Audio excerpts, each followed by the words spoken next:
The Crash Bandicoot series. Something that I never grew up with?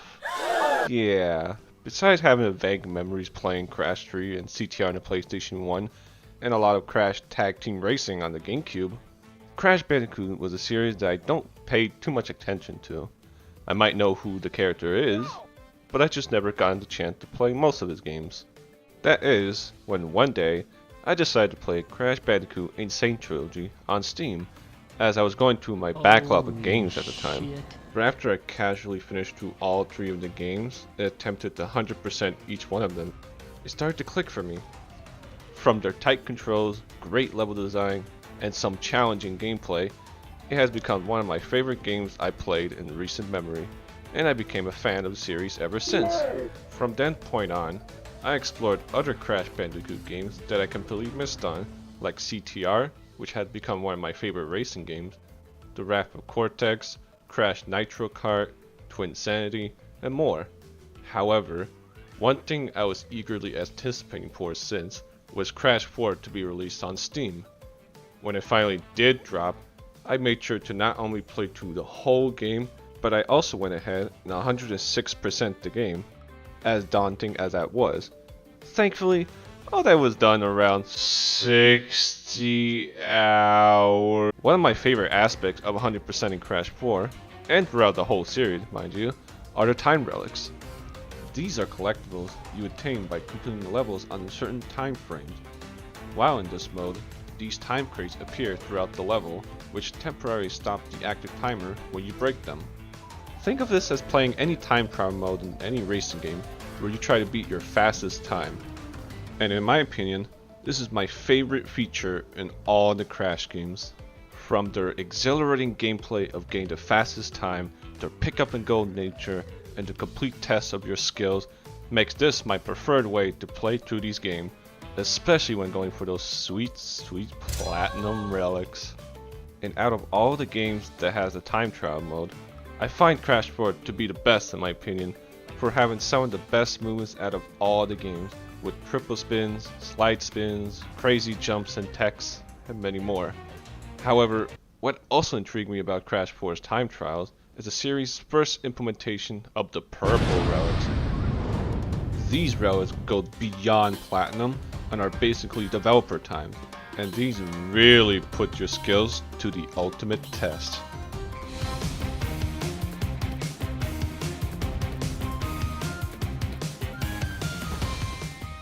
By having you push all of Crash's moves to the extreme and really learn how to go through the levels as efficiently as possible. They don't count towards the completion for Crash 4, but they show how absolute of a monster you are in this game. And seeing how insane I am, I did it. All 38 of them. For me, this was such a crazy journey, and I would like to show you all about my experience. So in this video, I'll be going over all the purple relics in the game and rank them all from my least favorite all the way to the cream of the crop. However, there are a few criteria I have when making this list. Firstly, the fun factor of the level. How fun it was to go through the level. Was it exciting to go through it each time? That's how we do it. Was there any frustrating moments that occurred? That's some bullshit. I find the beginning of the level to be one of the bigger factors of my enjoyment, since that is where you'll be spending your most time during your attempts, and a bad beginning can really ruin the enjoyment out of anyone. Secondly, how good was it to flow to the level?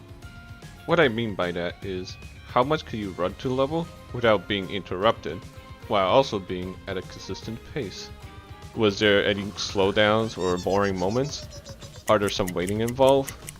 Something like bad cycles can be examples of levels ruining your flow. Thirdly, how technical was the level? To put it simply, the more opportunities a level can allow you to do technical movements, and in how consistent they are to pull off, the better the level is in my opinion. Something simple like corner cut can go a long way of ranking high in this video. Lastly, in terms of what's going to be in the list, I'll be going over not only all the main levels in the game, but also all the timeline levels as well, as I feel the side character portions are just unique enough to be included in the list. Of course, the Crash portion of the levels won't be discussed as much unless I really have something to say about them. I also won't be including flashback levels and boss battles since, well, they don't really have any time relics, of course. So with that out of the way, let's start this ranking by going over the worst level in this entire game.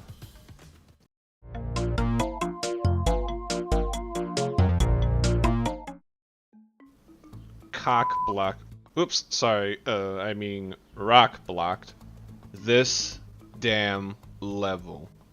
Before I continue on, let me talk about the side characters real quick.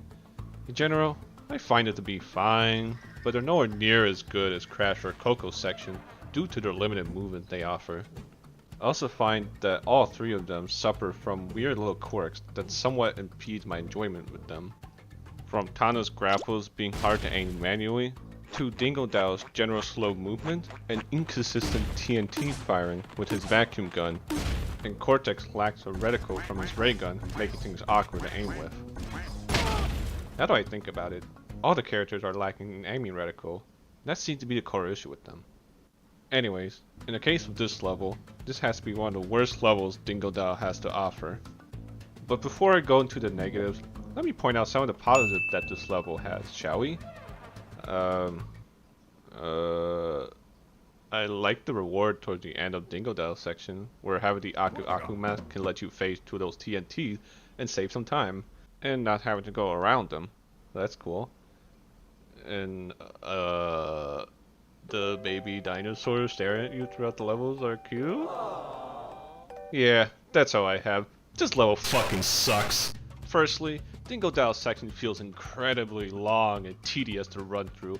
It just consists of long hallways, occasionally having to chuck TNT to blow up the walls or hover over platforms and dinosaurs.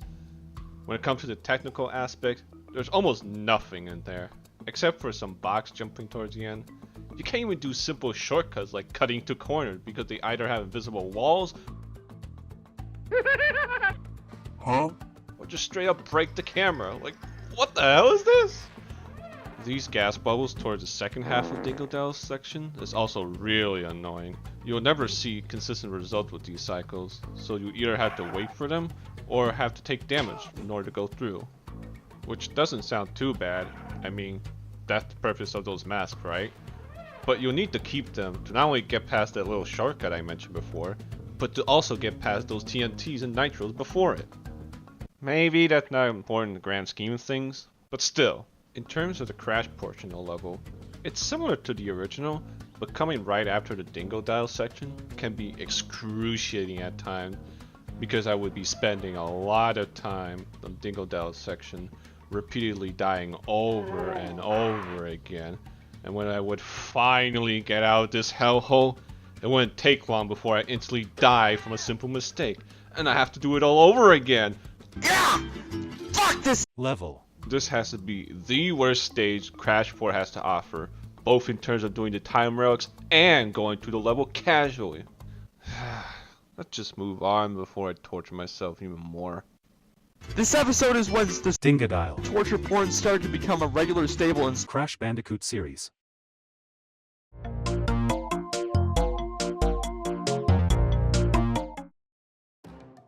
Fossil Field. From Dingodale's worst level, next comes Cortex's worst level. But this time, it's a level all about himself. I'm sure you're all curious as to why I rank this higher than Rock Block. Well, for one thing, I find the 2D section in the level to be really good. The first one being the Molten Lava section. I find this section to have full of opportunities for you to bounce on crates, transform enemies into bouncing platforms, and dash away using your trusty boost, to which I find to be my favorite part about Cortex's moveset, and why I find him to be a very technical character. The other 2D section, where you navigate through these mushrooms and stuff, I also find pretty good. Fun dashes and movement throughout. However, these few moments don't really save for how frustrating this level is overall, mostly stemming from how clunky Cortex controls. Like Cortex's ray gun being difficult to aim at enemies and boxes due to his lack of reticle or auto aim. This is really apparent in the 3D section of the level, where aiming for those bugs to return to platforms is very awkward to do. I find it just best to wait until the enemies are in my line of sight so I can shoot them, which cuts down the flow since there's a lot of stop and go involved. I would also occasionally find Cortex that have weird collision issues when against slopes, like this example here, where I was trying to cut to that corner, but for some reason Cortex wants to slide around as if he's surfing in CSGO. So lately I've been watching just I also find Cortex generally slow jump and fall speed to make things feel really clunky when climbing on steps or platforms. All of these factors combined make Cortex not a very enjoyable character to play when going for those relics, and this level really shows the worst of him, which is a shame really. Thankfully, some levels do show just how fun he can be, but this is just not one of them unfortunately.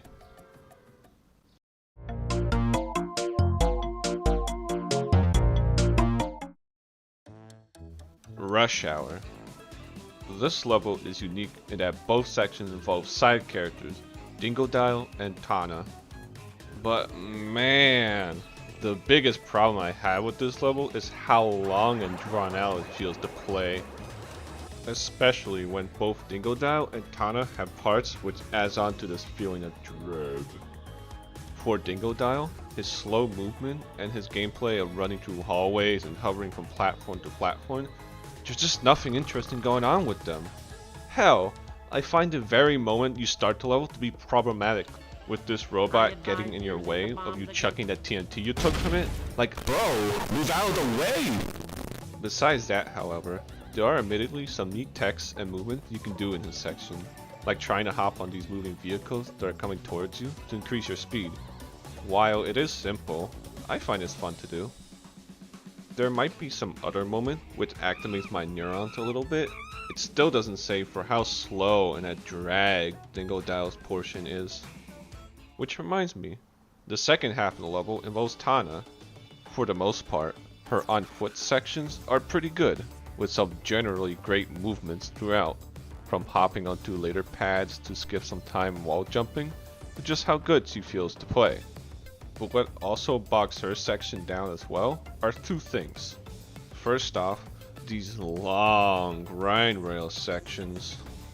I will explain more about my opinions of Crash 4's rail grinding in a later entry, but for now, I would say that these sections offer very little of what's going on, and in terms of variety. All that occurs is you jumping over electrifying pantographs and graphing onto these time boxes for some extra time, like I'm playing Guitar Hero or something. The worst part about this is that there are 4 of these grind rails.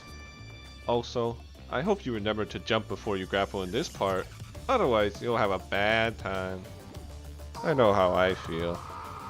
Secondly, those damn rush hours. I know that's part of the name of this level, Except for not starring Chris Tucker and Jackie Chan. but man, there's so much shit going on.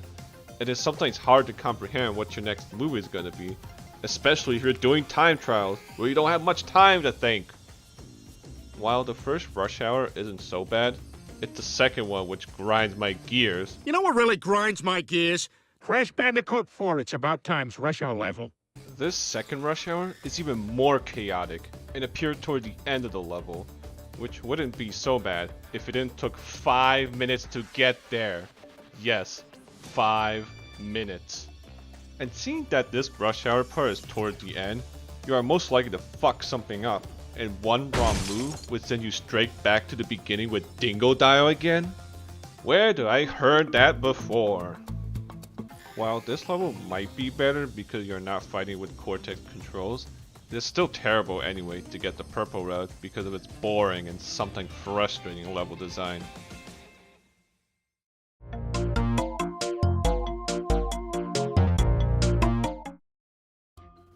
Building bridges. So this level starts with a Tana section, where you go on your merry way, and then there's already a problem. That rope at the beginning is super inconsistent. I swear, either the rope lands perfectly and you can run into it, or it's 5,000 feet away and you have to awkwardly jump for it and potentially miss that time box. Why are we still here? Just to suffer? Besides that, however, everything is smooth sailing from there. That is, until you reach to your third rope section, where not only has the inconsistency issue like before, but also those TNT boxes next to it. Trying to break those boxes with either methods is annoying. Kicking these crates might sometimes blow the TNTs up, and grappling onto them can be awkward to precisely aim. But then we get to those electric panels.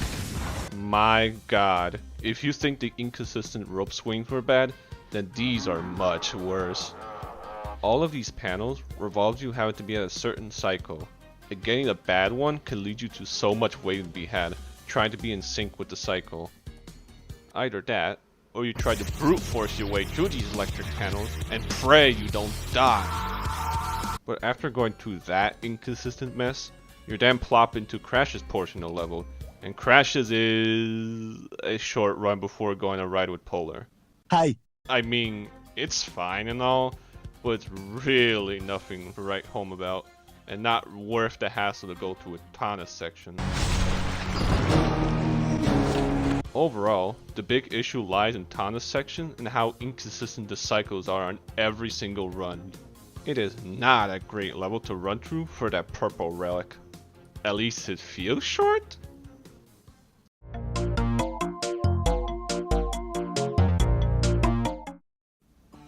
The Great Escape. There's a lot to say about this level. For being a Cortex/Crash focused level, I feel there's very little in terms of Crash's portion, as it just consists of you jumping from cargo to cargoes as they fall off from the plane. Admittedly, it has a nice challenge to it, as it can be a bit tricky and very precise to hop through these cargoes, but there's not really much to say about it other than that, besides how satisfying it is to do this early slide and land straight to the goal, leading to some huge time saves. Because of this, I find this to be a mostly Cortex focused level, and how do I feel about it? Kinda mixed on that one. On the one hand, some of the sections of this level are genuinely great, like the part where you're dashing to these crumbling bridges while blasting time boxes along the way. I find it to be really fun and exhilarating to navigate. I also like some of the moments where you're constantly dashing through long hallways, which might sound hypocritical to me to say because I don't enjoy when Dingodile's level does it, but the difference is that Cortex boost ability negates any sense of slowdown that might be felt when going through these hallways. Plus, it's just fun to blast your way like whee, whee. Although, this hotel section makes you learn how to preserve your dashes and to avoid these incoming carts. On the other hand, there are plenty of issues with this level, which I feel lessen my enjoyment.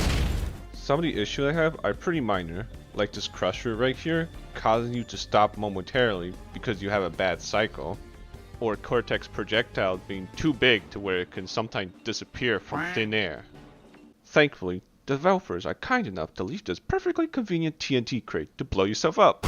The only other semi-minor gripe I have with this level is the ending bridge, which has these falling trucks coming from above. What a fucking I often find they seem to appear at random, and I would sometimes take unnecessary damage from it, which can be frustrating at times. However, these don't compare to the biggest issue I have with this level, which is that tall vertical 2D section towards the end. This section sucks. Horrible. Firstly, trying to outmaneuver this robot with that TNT is almost impossible, and I find it's better to just wait for it to explode. Secondly, these 3 slow moving conveyors that take forever to get moving. These what I find to be such a flow killer, as you're just standing here doing nothing. Lastly, these platforming sections with all these moving enemies, there are so many things going on in that section that I find to be very awkward and inconsistent to navigate through, especially when trying to create bouncing platforms out of them. All of these issues combined, especially with that last 2D section, is to be a level that, while feels short, takes so many attempts to run through as Cortex before I even get a chance to run through Crash's portion of the level, which is incredibly short and doesn't show Crash's true technical capabilities. Overall, it has some potential to be great, with some fun movements throughout, but has some flaws which undermine my enjoyment for achieving that Purple Relic, and ends up being frustrating in the end.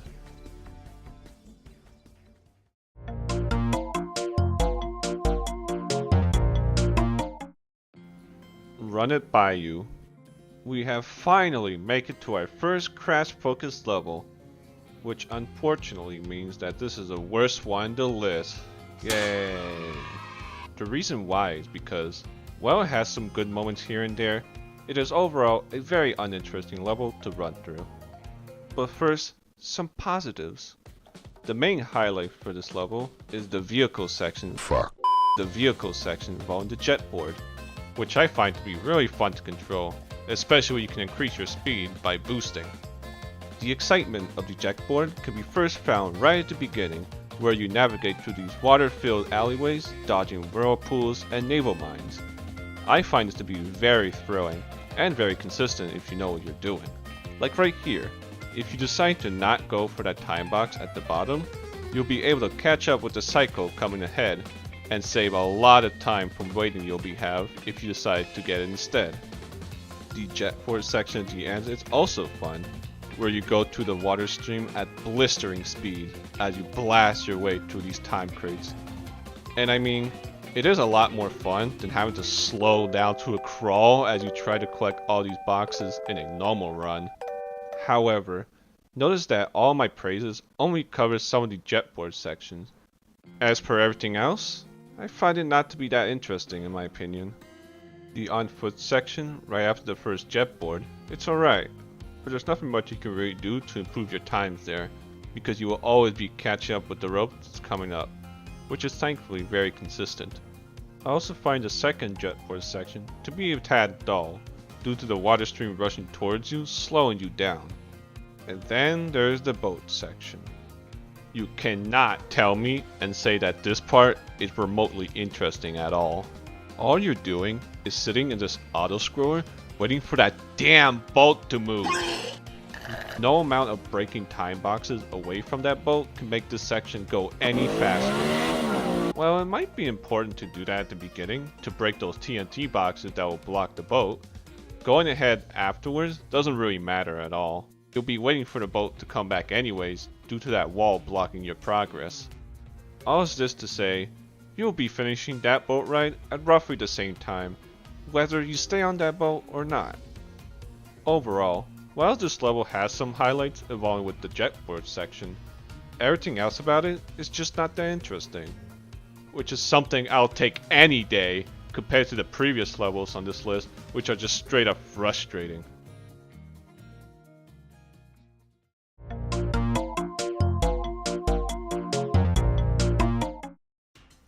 Truck Stop. Truck Stop is a Tana timeline level that, while it's not bad, it's not too interesting compared to the others. But unfortunately, the beginning area of the level leaves a lot to be desired. Firstly, why can I do this wall jump skip right here? For some reason, trying to do this trick puts you straight to the sand pit, killing you. Secondly, trying to hit those 3 time boxes while there's a TNT at the bottom is a bit awkward to the Tana's weird kick box. But besides these minor gripes, the rest of Tana's section is pretty fine. It has some nice text you can do throughout, like a couple of wall jumps that you can do. I also like some of the early grapples you can make by making a leap of faith towards the sand pits and be prompted to get out of here. I'm out of here! Pretty nice. But outside of these few moments, the level is overall pretty standard when compared to the others in the list. It just consists of doing some running and jumping. Nothing else to say really. And I would say it's all worth it to reach the Crash's section, but just like building bridges, it puts you straight to an auto runner section with the Atlas Spear. And while it's fine, and actually a bit more challenging than the original due to the extra nitro boxes scattered around, you're pretty much missing out on the on foot section of Crash's stage, which is really good. Trust me, we'll get to there way later. Overall, Truck Stop is a fun level with some neat tricks here and there, but it's nothing to really write home about. The only other thing I have to say is that, man, that Purple Relic times is very tight. Takes me a couple of tries before I even get it. Oh my goodness!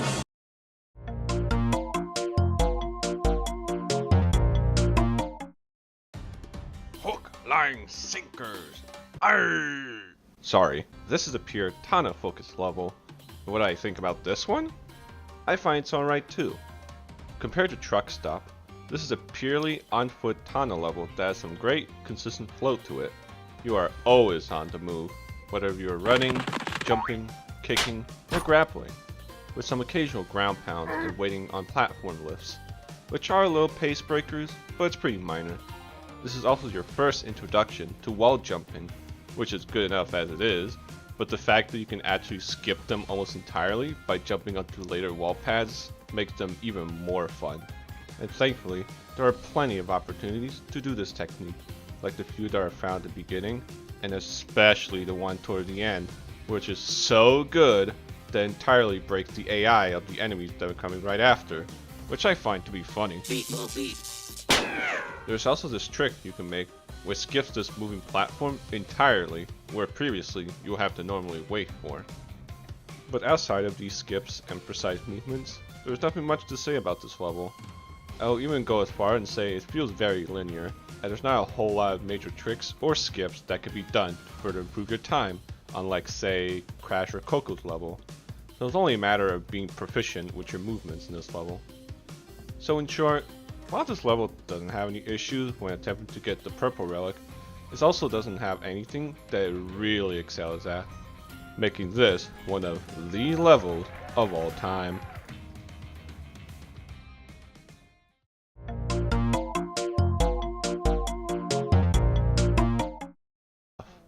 Home cooking. We went from a pure Tana level to a pure Dingodile level, and while I find this level to be fine as well, it has a few points that makes it better than the previous entry, Hook, Line, Sinkers. Arrgh!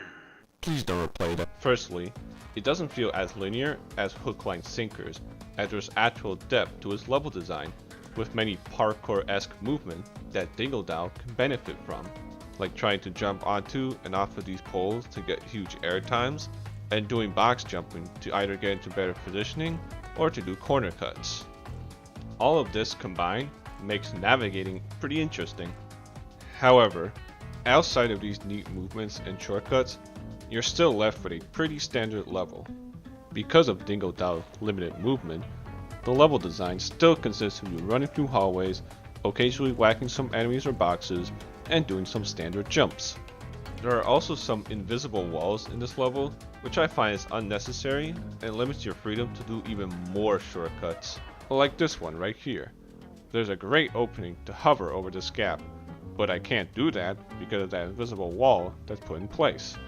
But one thing that I cannot shake over about this level is how horrifying it is.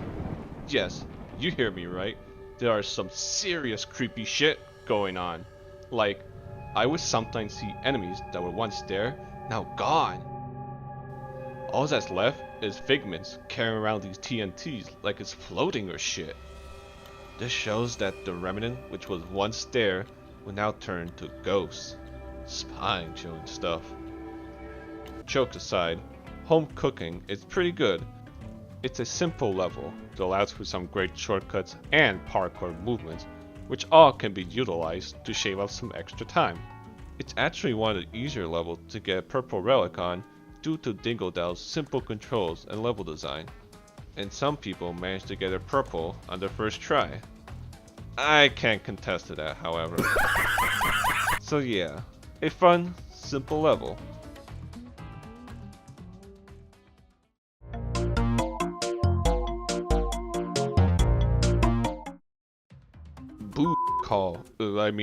Booty call. Wait a minute, I'm sure some of you are surprised to see Booty Call ranked this low in my ranking. Well, let me explain. But first, the goods. I find the second half of the stage to be great overall, as there are a lot of opportunities to do slide spins and other technical movements.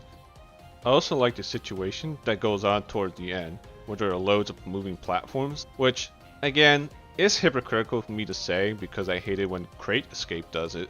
But you're not doing with Cortex clunky patrols anyways, so shut it! Well, it is hard to get through it at first. It's still pretty satisfying in the end, when you actually get past through it unscathed. Although that box sweep at the beginning is super satisfying. I don't know why though, it just does. The only nitpick I have with the second half are these flame boxes and spinning enemies that I find to be annoying to get past through without taking damage. And I would also nitpick about waiting for this moving platform, but I learned that you can skip this section by jumping over that plank on the left. So yeah, you might notice that I said the second half of the level is pretty good. What about the first half? I mean, sure, the beginning is fine, except for that bridge gap. Like, what the f is that? So what could possibly be so bad about this Oh, yeah, let's talk about rail grinding, shall we? In general, I find the game mechanic of rail grinding to be immensely fun, with games like Tony Hawk or Sonic games showcasing how thrilling it is to grind through the stream of rails at high speed, and among other things like hopping over one rail to another and being all suspended high in the air. Which is why I find Final Rush in Sonic Adventure 2 to be one of my favorite levels in the game, as you are grinding through these yellow glowing rails in freaking space, all the while going over these rings like whoop, whoop, whoop, whoop, whoop, whoop. However, in Crash 4, the main problem I have with its implementation of the rail grinding is that while there are things to do, like jumping, hang off of rails, and swinging left and right, the speed at which you go through these sections is always fixed, meaning that there is no way to actually speed it up at all, especially when you can't do crazy momentum stuff like SA2. Plus, there's no way of actually hopping out of these rails early, so it really limits your freedom on what you can do on these sections, and it just amounts to being an auto-scroller. As for Booty Call specifically, the single rail section that it has is really long. It roughly takes around 46 seconds of rail grinding before you're on foot again. It might not sound so bad on a casual playthrough, but when you're doing time trials, where many attempts are expected from you, you'll be playing through this part over and over and over again. It gets pretty repetitive. It makes me wish that I can actually jump out of this freaking railing and be on foot again. This one section single-handedly ruins this level and why it's low on this list, as if you remove rail grinding, it's not bad at all. So yeah, expect me to complain a lot about rail grinding in a couple of entries.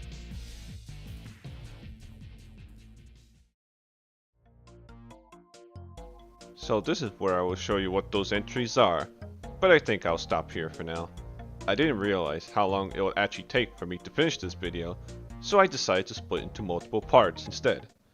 Not only so I can upload numerous videos, but to also test the waters and see what everyone thinks about this project. So with that, thank you for watching, and stay tuned for more videos to be uploaded. See ya!